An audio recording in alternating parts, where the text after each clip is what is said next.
Salutations everybody, it is Matty here today with another discussion video. Now I want to start off by thanking all of you because just this week we posted a discussion video on the grim future of Fallout, and if you've looked at our recent catalog of videos for the past, I'd say 3 weeks, we've been doing more and more discussion videos, and I just can't thank you all enough for supporting them. It's a great alternative to a lot of the news we do here, and it makes it where it's not just a constant drip feed of that. So thank you for supporting diversity here between the reviews, retrospectives. Of course, we have a lot more different stuff on the way. So again, just from the bottom of my heart, thank you for supporting me trying new things. Today, I want to hone in on a very specific conversation with Halo Infinite. And it's something that I was very late to, I'll admit, because this all transpired during my holiday break. So I do apologize for being late to the discussion. But there have been some issues cropping up here and there for Halo Infinite. I want to preface this all by saying none of it, in my opinion, is world-shattering. I think they're all just frustrating little tidbits. But collect them all together, and you're starting to see some of the excitement wear off for Halo Infinite. And criticism is beginning to set in. And I think a big reason for that is Halo Infinite's sort of been in the shadow of Battlefield 2042 for some time now, which has a lot more issues that are being talked about quite often, where anything happening with Halo is typically received positively, not only in contrast to what's occurring there, but also it's not as enormous of an issue as what's happening with Battlefield. So that's also why I felt we could take our time getting to this one, because for me personally, I kind of kicked the dirt off my feet when it came to Halo once I entered my holiday break. I decided, I play so many different things for my content, I just want to play games for me. So I hopped into Trails in the Sky, I played a little bit of Samurai Warriors 5. It was a really good time. But getting back into Halo, getting back into my rhythm here, I fired it up. I got a group of friends together last night, and I noticed there were some big team battle issues, some of which we've talked about already on the channel. And I went, okay, well, that's kind of annoying because I have a sizable group of friends. We all want to play together, so some of us dropped off. That shouldn't be occurring in a multiplayer game. And then I started to look into the Halo community itself and noticed that there were a number of other problems cropping up. So we're going to talk about a lot of that in today's video. That's sort of the introductory phase to the conversation. So if you're new here, consider subscribing. We do a lot of Xbox discussions, news, reviews, all of that stuff. And with that, let's dial in and talk about the state of Halo Infinite multiplayer. I was perusing a couple of headlines to sort of collect where the community was coming from and what was frustrating them the most, again, to refamiliarize myself with some things ongoing. The number one problem I'm really seeing, which has been a problem since launch, but again, as some of the excitement and hype begins to wear off, these cries for help get a little bit louder, is this headline here, which says Xbox players are fed up with forced crossplay against PC gamers. Now, while this article was posted 2 days ago, it's sourcing some Reddit threads from a couple of months ago, which says, now that cheating in Halo is confirmed on PC, can we have an option to opt out of crossplay? This is a post on Reddit Halo which confirmed aim hacks, which you can see here is something that's already happening. And it's a video clip playing aimbots. The post that I was originally talking about continues saying, this is one of the reasons many console users choose to not play on PC. Besides the ease of playing on console, avoiding PC cheaters has been my biggest reason for not playing on PC. Destiny, Warzone, Battlefield, Apex, tons of cheaters on PC. Never run into any when playing on console and opting out of cross-play. This is really important, and I think not getting this option now is going to spiral pretty hard into us players on console having to deal with infestation of cheaters currently on PC, which is something that has continued on. So this post here was quite accurate in the idea that it was going to spiral. It did spiral, especially through the holidays. And this dovetails into something I talked about a little bit in a prior video of mine, which is this is the risky play that you make when you release your game this deep into the year. We're human. A lot of us like a little bit of a holiday break to gather with family, to step away from work, the grind, and 343, everybody deserves that. But what happens is when your game launches with some issues and you take 2, close to 3 weeks off, these issues all get moved back and they start to stack and pile on. And that's why you're starting to see, I think, the outcry here is because this was all occurring during a holiday break where 343 claims that there was a strike force assembled to handle this stuff, but the issue was only identified, not truly being worked on in the terms of a solution. That said, a solution is inbound, so that's why this video is not coming from the complaint standpoint, because I have to be completely honest with the audience. Like, I haven't played enough Halo Infinite lately to be outraged and incensed, but we definitely need to put a spotlight on a lot of problems that are hitting this game and why exactly they're happening here. By the way, If you're using aimbots in Halo, if you're using aimbots in any social play, actually, it doesn't even matter if it's social playlist. If you're using aimbots, you're a damn loser. Stop. There are so many more important things in life than you destroying a lobby with cheats. I don't even say that as someone frustrated. Just evaluate your life. Look at your priorities. You're cheating in a multiplayer game. Just stop, man. Cut it out. All right, let's keep going here. So I covered this in a previous Xbox video. I think it's worth revisiting here for the discussion today on the state of Halo Infinite's multiplayer, where Brian Gerard's sketch over at 343 had posted an update for Big Team Battle and more on January 10th. This made a number of headlines where they say they are largely back in action. They're working on things again. And in the meantime, they wanted to post an update on the status of Big Team Battle and Halo Infinite, which has been dealing with a lot of issues since launch. And even though they've tried to fix them since launch, a lot of these problems only got worse over time. I always call it the Ubisoft effect, like the idea of they release a game, it's all right, they patch it, and it gets way worse. That's kind of what happened here with Big Team Battle, where it got worse and worse and worse. And again, as I said at the start of this video, got some buddies together, hey, let's play Halo Infinite, and we couldn't play Big Team Battle.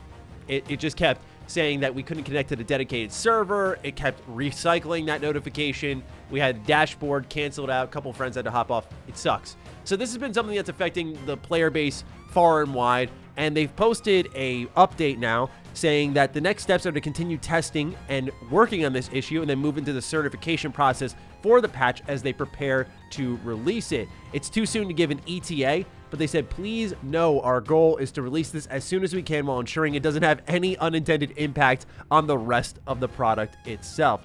They said the team has been working on a patch for mid-February that looks to address this as well as other things. So remember what I said earlier about the holiday break.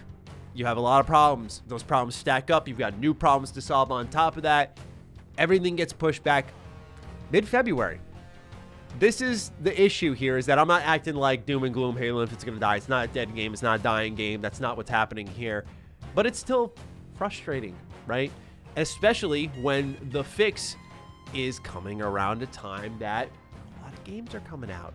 Dying Light 2, Elden Ring, just to name a couple off the top of my head, are dropping around February. We also got to think about other competitors. Pokemon Legends Arceus right at the tail end of January. You got to be cognizant of this stuff. And I know developers are very aware of these release dates. You want to make sure you do it right. But again, this is why people are waiting so long. A lot of folks were DMing me, tweeting at me, going like, what's the haps with this? Why is it taking so long? This is why. Holiday break, you release in this period, you better hope your game works, because those patches, think of Fallout 76, where when that game released in such a broken state, it was right next to the holidays. They took a lot of time off. They came back refreshed, recharged, which again, I think that team desperately needed in that case, where the whole internet was on their back about how bad the game was. But they come back in like January, and you've lost effectively close to a month of progress you could have made on the game, which it's the human element of game development. Let's continue on with one part that I know I'm on a bit of an island with, so I'm not going to bitch up a storm here, but it's a, to me, bit of, I don't want to say direct hypocrisy, but I feel like it falls enough in line to warrant the discussion. So around Christmas time, 343 adds cat ears to Halo Infinite. And you do you like cats. I'm a dog person, but you know, if you like the ooh-woo level stuff in your Halo Infinite, who am I to say no to any of that? I'm not saying it doesn't belong here, but they're charging, what was $9 US for this cat lovers bundle. And to me, number one, that's a little bit of a high price. If it's something they're giving out for free, that's a different story, but the pricing of this storefront is terrible. And I get because it's free, they need to make money, but it's terrible. They were selling the Anubis bundle for $20. Look at this thing, man. You're telling me that's $20? No. I'm sorry, but no. So their pricing here alone is egregious. But there was an article I could have sworn I remembered saying, like, we're not going to let Master Chief run around in pink or something along those lines. And I look it up and I find out it's that they're not going to have Master Chief flossing in the Battle Pass for Halo Infinite. And to me, I'm like, aren't these two in the same basket? We've seen some ridiculous stuff in Halo Master Chief Collection, for example, some Asgardian level pieces of armor, which I thought were kind of cool. But you could have the Duke as a back accessory. You could have the, or I'm sorry, you could have the original Xbox as the back accessory. You could have the Dukes as shoulder pads. So yeah, they've gone into ridiculous territory. I think with Halo Master Chief Collection, it's been so long that they kind of need to do exciting things like that. But to already be doing like cat ears in this game, I just think about some of the other stuff that will crawl into the game before things that I felt made more sense, like, say, an AI voice of Johnson. I think of that type of stuff. First and foremost for Halo cosmetics and customization. I do feel like that's been lost a bit in the conversation, was a lot of us are excited at the idea of where could they go within the Halo universe with a lot of these customization options within the storefront. Like, I was thinking of a lot of tantalizing options reaching across like ODST, Reach, important characters in the Halo universe. And in the first month, we already see cat ears. It's, I don't know. To me, it's kind of a bit of a turnoff. The store already sucked, and I see that, and I'm like, I'm okay. Again, not judging anyone who uses them or buys them. I'm just saying, though, that to me, I feel there was a slight contradiction here, but I'll obviously leave that to the audience to really make that decision because it's just my own interpretation of those events. Otherwise, though, what I've noticed is the same issues kind of are still plaguing Halo Infinite, which is like we have a long season here, which is good for us to be able to complete the battle pass. Like for me, when I took some time off, I stopped at like level 30 something for my battle pass, so I'm really not close to the end here at all. If I wasn't, whatever, that's just the die you cast with Halo Infinite. But honestly, it's good to know you could finish it. That said, the content feels kind of spread thin. We're repeating the Tenrai event. We have some staples that are being added, like celebratory new modes like Tactical Slayer, FFA Slayer, yada, yada, yada. So what you're seeing is, I feel like a game spread thin that definitely did come in hot. Of course, the good news here, I think, but that good news can, in my opinion, only last so long before we have another problem and another bump in the road. These things will be, hopefully, a problem of the past in a matter of months.